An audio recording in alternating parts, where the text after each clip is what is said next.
네, 앞서 골로새서 개관을 저희가 했는데요. 이제 골로새서 1장 말씀 보도록 하겠습니다. 오늘 1절부터 23절까지 말씀 볼 텐데 먼저 1절부터 이제 14절까지 말씀까지 보고요. 그리고 다음 영상에서 또 15절부터 23절까지 보도록 하겠습니다. 개관에서 우리 이제 이 편지의 저자와 또 수신자를 볼 때 이제 한번 보았던 말씀인데요. 다시 한번 읽어보겠습니다. 1절과 2절에 하나님의 뜻으로 말미암아 그리스도 예수의 사도된 바울과 형제 디모데는 골로새에 있는 성도들 곧 그리스도 안에서 신실한 형제들에게 편지하노니 우리 아버지 하나님으로부터 은혜와 평강이 너희에게 있을지어다. 이렇게 인사말을 시작합니다.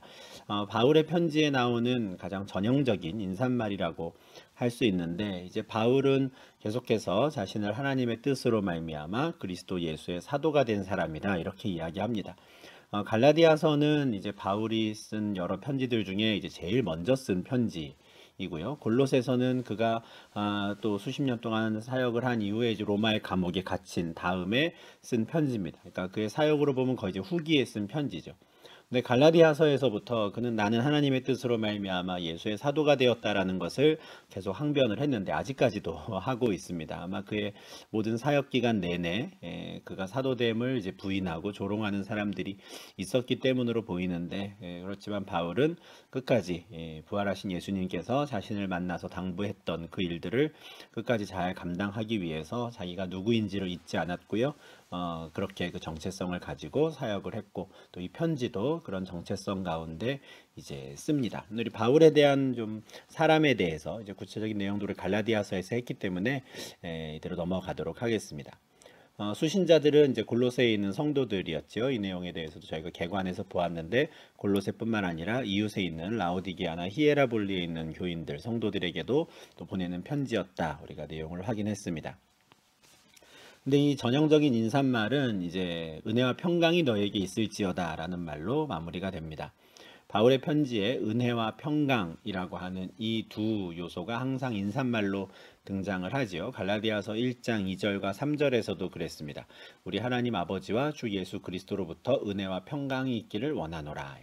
우리 갈라디아서 공부할 때도 말씀을 드렸지만 바울에게 있어서 이 은혜와 평강의 순서는 절대 바뀌지 않습니다. 항상 은혜가 먼저 나오고 그 다음에 평강이 나오지요. 왜냐하면 하나님의 은혜가 있어야 참된 평안, 샬롬이 있기 때문에 그렇습니다. 그래서 은혜라고 하는 것, 또 평강이라고 하는 것, 그 당시 로마 제국의 흔한 인사말일 수도 있고 또 모든 유대인들이 말하는 그 샬롬을 이야기하는 거다 할 수도 있지만 이 은혜와 평강이 이제 두 개가 늘 나란히 있으면서 바울은 늘 이제 개인적인 신앙 고백도 하는 것이죠. 하나님께서 은혜를 주셔야 참된 평강이 있기 때문에 이 은혜와 평강을 갈라디아 교인들에게 그리고 골로새 교인들에게 그렇게 간구하는 겁니다.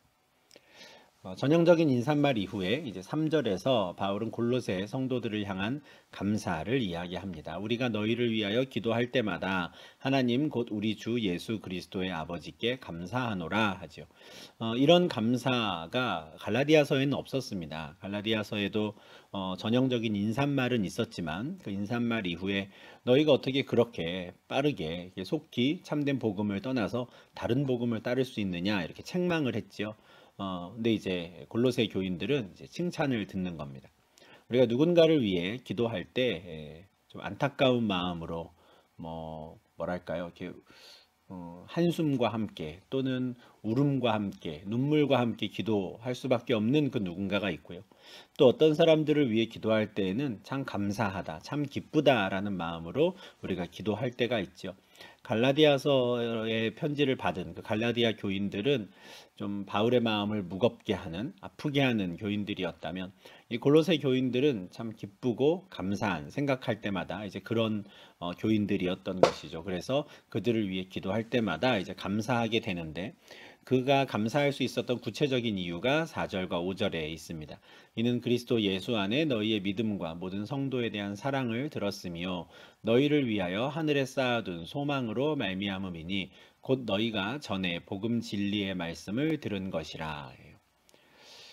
우리가 성령의 열매에 대해서도 이야기를 하고 또 그리스도인으로서 마땅히 맺어야 할 여러 열매들을 이야기하는데 많은 분들이 이제 제일 대표적으로 알고 계신 열매가 바로 믿음, 소망, 사랑입니다. 이 믿음, 소망, 사랑의 이 세 가지 열매가 골로새 성도들에게 나타났고요. 그 소식을 들은 바울이 좀 기뻐하는 겁니다. 그들의 믿음은 어떤 사람에 대한 믿음이 아니라 그리스도 예수에 대한 믿음이었어요. 예수께서 죽으시고 부활하셨으며 우리의 구주가 되셨다라고 하는 그 믿음이 있었던 것이고, 그 믿음을 갖게 되니 이전엔 없었던 하늘에 대한 소망이 생깁니다. 그 전에는 하늘을 바라보지 못했거든요. 이 땅에서의 삶이 전부인 줄 알고 이 땅에서의 삶을 위해서 최선을 다해서 헛된 노력을 하며 그렇게 살았는데, 그리스도를 믿고 나니 이제는 저 하늘이 있다는 것을 알게 되고 하나님을 알게 된 것이죠. 그래서 하늘에 대한 소망을 갖게 되었습니다. 그러다 보니 삶의 태도가 달라지는 거예요. 하늘에 대한 소망이 있는 자들은 이 땅에서 예전처럼 더 이상 째째하게 그렇게 살지 않는 것이죠. 나에게 두 개가 있으면 기꺼이 하나를 다른 사람에게 나눠줄 수 있는 겁니다. 하늘에 대한 소망이 있으니까요. 이 땅에서의 삶이 전부가 아니다라는 그 확신이 있고 믿음이 있으니, 그래서 저 하늘에 대한 소망이 있으니 성도들에 대한 사랑이라고 하는 삶이 나타날 수 있는 것이죠. 그래서 우리가 실제로 삶에서 드러낼 수 있는 열매는 사랑일 겁니다. 그런데 그런 사랑의 열매가 구체적인 삶에서 행동에서 드러나려면 그 안에는 참된 믿음과 참된 소망이 있어야 하는 것이죠. 그 참된 믿음과 소망에 대한 열매로 사랑이 나타나는 것인데, 지금 바울은 골로새 성도들에게 그 믿음과 소망과 사랑이라고 하는 이 성도가 맺어야 하는 참된 열매들이 나타났다라는 것을 들은 거예요. 그로 말미암아 이제 감사하게 되는 것이죠. 그들이 이런 열매들을 맺을 수 있었던 이유, 그것은 그들이 복음 진리의 말씀을 들었기 때문입니다. 사람의 가르침을 듣고서는 도저히 맺을 수 없는 열매들이거든요. 참된 진리만이, 참된 복음만이 이 참된 믿음을 낳게 되는 것이고요. 그 참된 믿음이 있어야 소망과 사랑이라는 열매가 맺어지는데, 그 일들이 골로새 교인들에게 나타납니다. 6절에서는 계속해서 골로새 교인들을 칭찬하는데, 이 복음이 이미 너희에게 이름에 너희가 듣고 참으로 하나님의 은혜를 깨달은 날부터 너희 중에서와 같이 또한 온 천하에서도 열매를 맺어 자라는도다 해요. 처음 에바브라를 통해서 이제 복음이 들려진 이후에 그 다음부터 그들은 계속해서 그 말씀 안에 거하고 또 그 말씀의 의미를 깨달았습니다. 그렇게 깨달은 말씀이 그냥 머릿속에만 남아있는 게 아니라 그들의 삶에서도 드러나서 열매가 되어 자라는 것이죠. 이게 참된 복음을 진심으로 믿음으로 받아들인 사람들에게 누구에게나 나타나는 일입니다. 그리고 나타나야 하는 일이죠. 말씀을 먼저 듣습니다. 그렇게 들은 말씀을 깨닫죠. 머리로 받아들이는 겁니다. 그리고 머리로 받아들인 그것이 우리 마음에 내려와 그 마음으로 말미암아 우리 삶에서 행동으로 드러나 열매를 맺어 자라는 건데, 그런 일들이 골로새 교인들에게 있었습니다. 같은 일이 빌립보 교인들에게도 나타났었어요. 바울이 빌립보서 1장 4절과 5절에서 내가 너희를 위해 간구할 때마다 너희 무리를 위하여 기쁨으로 항상 간구한다. 너희가 첫날부터 이제까지 복음을 위한 일에 참여하고 있기 때문이다 하거든요. 바울이 에게해를 건너서 빌립보에 처음 도착했을 때 그곳에서 제일 처음 복음을 받아들인 사람이 자주장사 루디아였습니다. 그 루디아가 복음을 받아들인 그때부터 루디아는 바울과 그 일행들을 자기 집에 머물게 하면서 계속해서 빌립보에서 복음을 전하는 일을 할 수 있도록 도와주었어요. 근데 그들이, 바울이 심지어 로마에 구금되어 있는 그때에도 여전히 바울을 도왔고 바울을 후원했습니다. 그 일들에 대해서 고마움을 표하는 것이죠. 너희가 첫날부터 이제까지 복음을 위한 일에 참여하고 있다. 말씀을 듣고 배운 그때부터 지금까지 계속해서 참된 열매들이 그들 가운데 나타나고 있었다라는 건데, 이게 빌립보 교회에서도 나타났고 골로새 교회에서도 나타난 거죠. 그들이 말씀을 들은 그때부터 그들의 삶에서 열매가 나타났습니다. 믿음, 소망, 사랑이라는 열매가 나타나니 바울이 그들을 생각할 때마다 감사하는 것이죠. 앞서 개관에서 말씀드린 것처럼 그 골로새 성도들에게 처음으로 복음을 전했던 건 바로 에바브라라는 사람이었습니다. 7절과 8절인데요. 이와 같이 우리와 함께 종된 사랑하는 에바브라에게 너희가 배웠나니 그는 너희를 위한 그리스도의 신실한 일꾼이요 성령 안에서 너희 사랑을 우리에게 알린 자니라 합니다.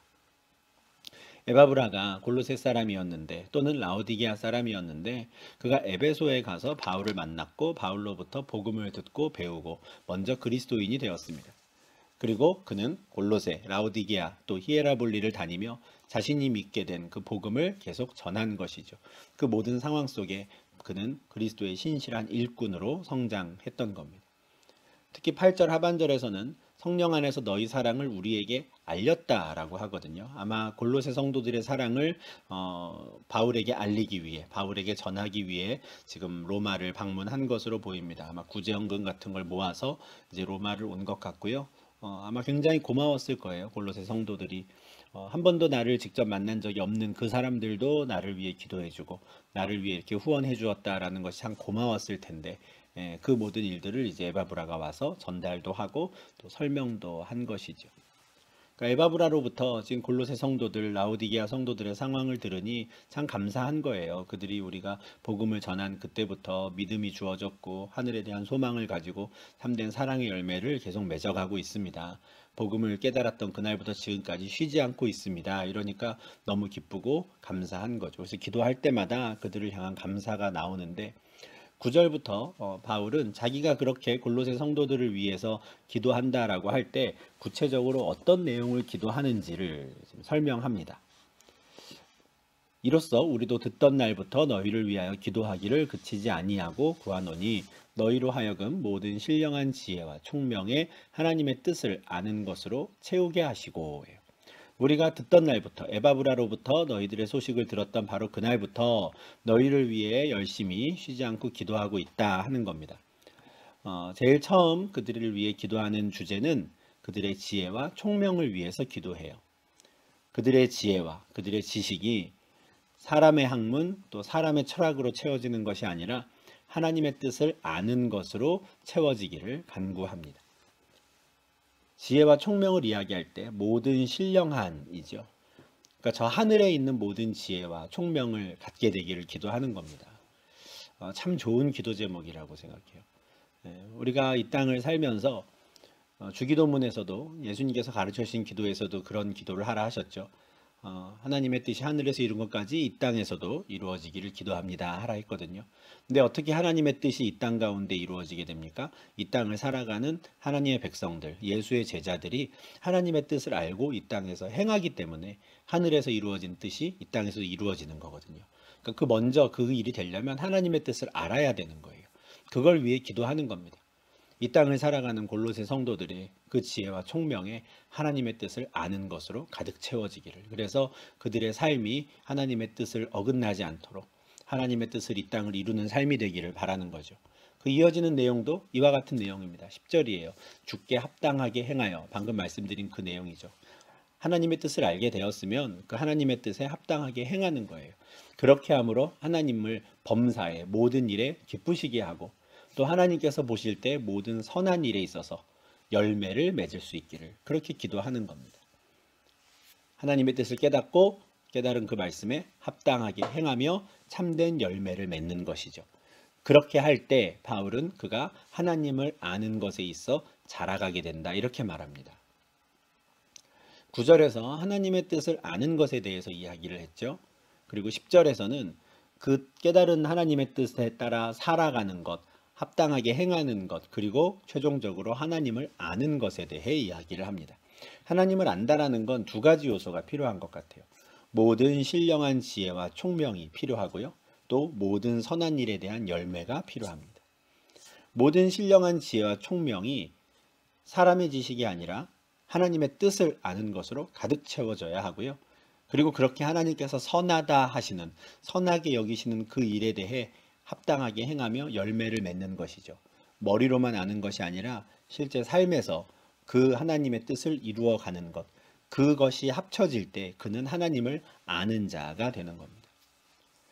누군가가 나는 하나님을 알아 라고 할 때, 또는 저 사람은 하나님을 아는 사람이야 라고 할 때 단지 그냥 성경에 지식이 많다고 해서, 단지 저 사람이 말을 참 잘한다고 해서 하나님을 아는 자가 아닙니다. 그것도 중요하지만 그것을 바탕으로 모든 선한 일에 대한 열매가 있어야 되는 것이죠. 또한 반대도 아닌 거예요. 참 착하게 살아요, 누군가가. 선한 일에 대한 열매가 있는 것 같아요. 그런데 그 열매가 하나님의 뜻을 아는 그 신령한 지혜와 총명에서 비롯된 게 아니라 그냥 어떤 사람의 의로움, 사람의 지식, 사람의 도덕과 윤리에서 비롯된 열매다. 그건 하나님을 아는 자가 아닌 겁니다. 둘 다 있어야 하는 것이죠. 모든 신령한 지혜와 총명으로 하나님의 뜻을 아는 것과 또 그에 합당하게 행하며 하나님께 합당한 열매를 맺어가는 것. 그런 삶을 사는 자가 하나님을 아는 자의 삶인 겁니다. 쉬울까요? 어려울까요? 참 어렵죠. 왜냐하면 이 세상은 하나님의 뜻과 정반대되는 방향으로 가거든요. 창조주 하나님을 인정하지 않는 사람들의 세상입니다. 그 세상 가운데 복음이 던져지는 것이고 그 복음을 통해 하나님의 나라가 점점 확장되어 가는 거거든요. 그러니까 세상이 가는 방향과는 다른 방향으로 가야 하는데 그냥 머리로만 깨닫고 그런 건가 보다 하면 되는 게 아니라 실제 합당하게 행하며 열매를 맺어야 한다 하니 이 삶에서 어려운 일이죠. 쉬운 일은 절대 아닙니다. 그러나 바울은 그의 영광의 힘을 따라 모든 능력으로 능하게 하시기를 또한 간구합니다. 11절 12절이죠. 그의 영광의 힘을 따라 모든 능력으로 능하게 하시며 기쁨으로 모든 견딤과 오래 참음에 이루게 하시고 우리로 하여금 빛 가운데서 성도의 기업의 부분을 얻기에 합당하게 하신 아버지께 감사하게 하시기를 원하노라. 그렇게 하나님을 알아가는 자의 삶을 살 수 있도록 하나님께서 모든 능력으로 능하게 하시기를. 그런데 그렇게 능력으로 최선을 다해 산다 해도 쉬운 게 아니에요. 하나님께서 능력을 주시니 모든 일이 술술 풀리고 나를 반대하는 사람이 아무도 없고 그런 게 아닌 겁니다. 힘들어요. 그러나 그때에도 잘 견딜 수 있기를, 오래 참을 수 있기를 또한 기도하는 겁니다. 견딜 때에도 마지못해서 억지로가 아니라 기쁨으로 견딜 수 있도록. 참 기도를 생각을 참 좋은 기도, 귀한 기도입니다. 9절부터 지금 12절까지 이어지는 이 기도인데 한 문장으로 쭉 이어지고 있거든요, 사실. 그 한 문장이 참 너무 잘 정리된 너무 좋은 기도입니다. 이것을 우리를 위해서도 기도하고 또 우리 자녀들을 위해서도 이렇게 기도할 수 있으면 좋겠어요. 우리의 모든 지혜와 총명이 하나님의 뜻을 아는 지혜가 되도록, 그리고 깨달은 그대로 합당하게 행하며 열매를 맺어 하나님을 아는 자가 되도록, 하나님을 아는 자가 되어 이 땅을 잘 살아갈 수 있도록 하나님이 모든 능력으로 능하게 하시고 또 하나님의 뜻을 이루는 일에 있어서 환난이 있거나 고난이 있더라도 잘 견디고 오래 참을 수 있도록 그렇게 기도하는 거거든요. 바울이 골로새를 성도들을 향한 기도가 참 귀합니다. 그리고 바울이 정말 간구하는 것, 이것은 정말 인내를 통해서 이룰 수밖에 없는 것들이거든요. 그냥 한 번에 단번에 되는 게 아닌 겁니다. 근데 그 인내는 야고보 사도도 이야기한 거고 베드로 사도도 이야기한 거거든요. 인내를 온전히 이루라. 이는 너희로 온전하고 구비하 조금도 부족함이 없게 하려 함이라. 그러므로 너희가 이제 여러 가지 시험으로 말미암아 잠깐 근심하게 되지 않을 수 없으나 오히려 크게 기뻐하는도다. 하나님을 아는 자의 삶이라는 건 견뎌야 하고 오래 참아야 하고 인내해야 하고 근심해야 하는 겁니다.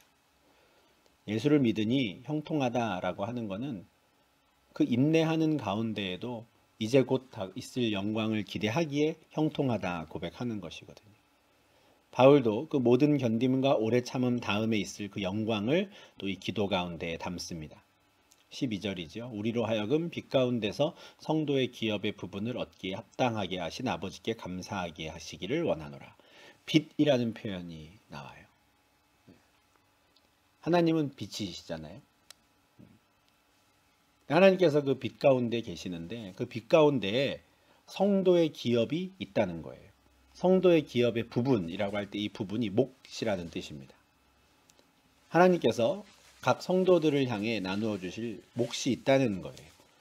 이스라엘 백성들이 가나안 땅에 들어가서 지파별로 또 가족별로 제비를 뽑아서 자신들의 몫을 분배받았던 것처럼 빛 가운데로 들어가는 성도들은 자신들이 받을 기업에 몫이 있는 겁니다. 모든 견딤과 오래 참음에 이른 자들, 인내를 이룬 자들, 그들이 차지하게 되는 선물인 것이죠. 그런데 이 영광을 얻게 하신 분이 아버지이시며 그 아버지께 감사하게 하시기를 원한다는 것으로 기도가 끝나요. 마무리까지도 참 완벽합니다. 내가 이것을 차지했습니다. 하나님, 제가 해냈습니다. 이렇게 말하는 게 아니라 이 기업을 주신 것도 역시 아버지이심을 알고 감사하는 것으로 마무리하는 삶이 되게 하는 거죠. 모든 지혜와 총명 가운데 하나님의 뜻을 알고 그 알게 된 하나님의 뜻대로 살아가며 합당한 열매를 맺고 모든 견딤과 오래 참음 가운데 그리고 하나님이 주신 능력 가운데 그 열매들을 맺어가면 빛 가운데 있는 우리의 기업의 몫을 얻게 될 것인데 그렇게 기업의 몫을 얻은 성도들이 맨 마지막에 할 일은 자기 자랑이 아니라 아버지를 향한 감사와 찬양이라는 것이죠. 바울은 골로새 성도들이 정말 이런 정말 참된 성도들, 진짜 하나님의 백성이 되기를 간절히 바라며 그들을 생각하며 늘 기도했다라는 겁니다. 이 기도가 우리의 기도가 또 될 수 있으면 좋겠고 우리 자녀들 또 우리가 사랑하는 많은 동역자들을 위한 기도가 될 수 있으면 좋겠습니다. 우리가 모든 능력 가운데 하나님을 알아가는 자들이 될 수 있도록 그리고 마지막에 우리에게 주시는 그 영광 가운데 하나님께 감사하는 자들이 될 수 있기를 그렇게 기도하는 것이죠. 이어지는 13절부터는 하나님께서 빛 가운데로 우리를 인도하실 때 그 일을 위해 무슨 일을 하셨는가를 조금 더 구체적으로 설명을 합니다. 13절 14절인데요. 그가 우리를 흑암의 권세에서 건져내사. 그가 할 때 그는 하나님이시죠. 하나님께서 우리를 흑암의 권세에서 건져내사 그의 사랑의 아들의 나라로 옮기셨으니 그 아들 안에서 우리가 속량 곧 죄사함을 얻었도다. 하나님께서 우리를 흑암의 권세에서 건져냈다. 이 말은 전제가 뭡니까? 우리가 흑암의 권세 아래 있었다라는 거예요. 원래는 우리가 흑암의 권세 아래 있었는데 지금 어떻게 됐다는 겁니까? 사랑의 아들의 나라로 옮겨졌다는 거예요. 건져내셔서 우리를 옮기셨다. 누가요? 하나님께서. 흑암의 권세에 있는 자들이 사랑의 아들의 나라로 옮겨졌거든요. 사랑의 아들의 나라는 어떤 나라입니까? 빛의 나라예요. 흑암의 권세에서 건져내서 빛의 나라로 옮겨진 거죠. 요한일서 1장 5절이죠. 하나님은 빛이시라 그에게는 어둠이 조금도 없으시다 했거든요. 원래 우리는 빛 가운데 살던 사람들이 아니에요. 태어날 때부터 흑암의 권세 아래 있죠. 모든 아담의 후손은 다 흑암의 권세 아래 있는데 건짐받아서 빛의 나라로 아들의 나라로 옮겨졌다는 겁니다. 이거를 약간 좀 그림으로 한번 좀 설명을 드릴게요. 지금 바울이 골로새서 1장 13절 14절에서 지금 말하는 건 아주 중요한 어떤 인간론에 대한 이야기를 하는 겁니다. 인간은 어떤 존재인가? 지금 왼쪽에 있는 이 검정색이 이제 흑암의 권세, 어떤 죄의 법이 지배하는 세계라고 한다면 오른쪽은 이제 아들의 나라입니다. 하나님은 빛이시다라고 했으니 빛의 나라를 이제 하얀색으로 표현을 했거든요. 근데 많은 분들이 착각하는 것 중에 하나가 사람이 태어날 때 이 흑암과 빛 중간에 태어난다고 착각하는 분들이 참 많습니다. 이 중간에 태어난다라고 생각하는 분들이 소위 종교 상대주의 이런 것들을 이야기하는 거예요. 그러니까 어느 종교든 그냥 잘 믿고 착한 일 하면 우리가 좋은 데 갑니다. 이렇게 말하는 거죠. 그렇게 되려면 전제가 있어요. 우리가 흑암에도 속하지 않고 빛에 속하지도 않고 중간에 태어나야 하는 겁니다. 그러면 우리가 어떻게 살아가느냐에 따라서 나중에 흑암으로 갈지 빛으로 갈지가 결정된다라는 거예요. 그런데 성경은 인간의 상태를 이렇게 말하지 않는 거죠. 성경은 사람이 흑암의 권세 아래서 출발한다고 이야기합니다. 아주 중요한 관점이죠. 바울도 우리가 전에는 흑암의 권세 아래 있었다라고 말하는데 이런 이유 때문에 그래요. 중립에 있었던 게 아닌 겁니다. 시작이 죄 가운데서 태어나고요. 시작이 죽음을 향해 가는 상황으로 출발하는 거예요. 흑암의 권세 아래 있었죠. 그런데 하나님께서 흑암의 권세 아래 있던 우리를 빛으로 그의 아들의 나라로 옮기셨다라는 겁니다. 우리가 중립지대에 있다가 우리가 좀 행동을 잘하고 잘 살아서 착하게 살아서 빛으로 들어가는 게 아니라 그냥 출발 자체가 흑암 가운데 있어요. 흑암 가운데 있다는 말은 우리가 선한 일을 할 수 있는 가능성이 전혀 없다는 뜻이죠. 그런데 그 가운데 있던 우리를 빛으로 옮기셨다는 이게 어떻게 가능한가? 14절에서는 그 아들 안에서 가능하다 이렇게 말해요. 그 아들 예수 그리스도 안에서 가능한 일이었다 말하거든요. 사실 바울의 편지에서 누구누구 안에서 주님 안에서 이런 표현은 사실 주로 등장하는 표현은 아니고요. 오히려 요한 문헌에서 많이 등장하는 표현입니다. 요한복음 또 요한 문헌들에서 나오는데 대표적인 게 이제 요한복음 15장이죠. 3절과 4절에 너희는 내가 일러준 말로 이미 깨끗하여졌으니 내 안에 거하라. 나도 너희 안에 거하리라. 가지가 포도나무에 붙어 있지 아니하면 스스로 열매를 맺을 수 없음 같이 너희도 내 안에 있지 아니하면 그러하리라 하거든요. 예수님께서 제자들에게 내 안에 거하라 했고요. 그러면 나도 너희 안에 거하리라. 서로 안에 거한다라는 말이에요. 너희가 내 안에 있지 않으면 너희는 열매를 맺을 수 없다 하거든요. 요한은 이렇게 너희는 내 안에 거하라 나도 너희 안에 거하라 각각 서로가 서로 안에 거하는 서로가 서로 안에서 살아가는 식으로 이렇게 표현이 되는데 같은 개념입니다. 같은 개념을 바울은 연합으로 보통 이야기를 많이 하죠. 로마서 6장이 대표적인데요. 3절 4절에서 무릇 그리스도 예수와 합하여 세례를 받은 우리는 그의 죽으심과 합하여 세례를 받은 줄을 알지 못하느냐. 그러므로 우리가 그의 죽으심과 합하여 세례를 받음으로 그와 함께 장사되었나니 이는 아버지의 영광으로 말미암아 그리스도를 죽은 자 가운데서 살리심과 같이 우리로 또한 새 생명 가운데서 행하게 하려 함이라 해요. 우리가 그리스도 예수와 합해졌다는 거예요. 이게 믿음의 효력이죠. 믿음으로 말미암아 예수와 합해졌고 그래서 예수가 죽을 때 우리도 합해서 같이 죽었고 예수가 살아날 때 우리도 합해서 같이 살아난다라는 것. 이게 이제 바울이 주로 사용하는 표현인데 오늘 본문에서는 예수 안에서 그 아들 안에서라고 표현을 합니다. 같은 개념이에요. 우리가 예수 안에 있을 때 우리가 예수와 합해질 때 그때 비로소 우리는 흑암의 권세 아래 있다가 이제는 그 아들의 나라로 옮겨질 수 있다. 그 아들 안에서만 가능하다 하는 거예요. 앞서 보여드린 그림으로 설명을 드리면 흑암 속에 이제 우리가 있었잖아요. 흑암 속에 있던 사람인데 만약에 이 사람이 예수 안에 거하게 된다면 그러면 예수와 함께 빛의 나라로 옮겨지는 것이죠. 어떻게 이 일이 가능할까? 예수가 대체 무슨 일을 했길래? 예수가 어떤 일을 했길래 예수 안에 있다면 예수와 함께 흑암에서 벗어나서 이제는 빛으로 옮겨갈 수 있는가? 이것도 역시 14절 하반절에서 말했죠. 그 안에서 우리가 속량 곧 죄사함을 얻는다. 죄사함을 얻어야 흑암의 권세에서 건져내서 아들의 나라로 옮겨질 수 있는데 그 아들 안에 있을 때 우리는 죄사함, 속량을 얻는다 하는 겁니다. 속량이란 건 뭐냐면 우리의 죄값을 치를 수 있다 이 말이거든요. 예수께서 하나님의 아들이 우리의 죄값을 치르셨다는 거예요. 대신 치른 죄값, 그게 속량입니다.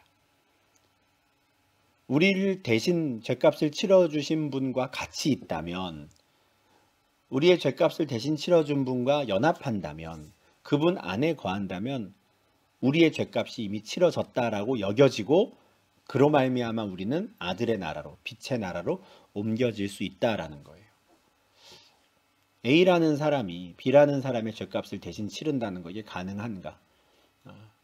물론 하나님과 관계가 끊어진 채 태어나는 모든 아담의 후손은 서로가 서로의 죄값을 치러줄 수가 없습니다. 그러나 성령으로 잉태되셔서 하나님의 아들로 이 땅에 오신 그분은 죄가 없으신 분이기에 죄가 없으신 그분은 우리의 죄, 세상의 죄를 대신 짊어지시고 죽으심으로 우리의 죄값을 대신 치러주는 속량을 하실 수 있는 거죠.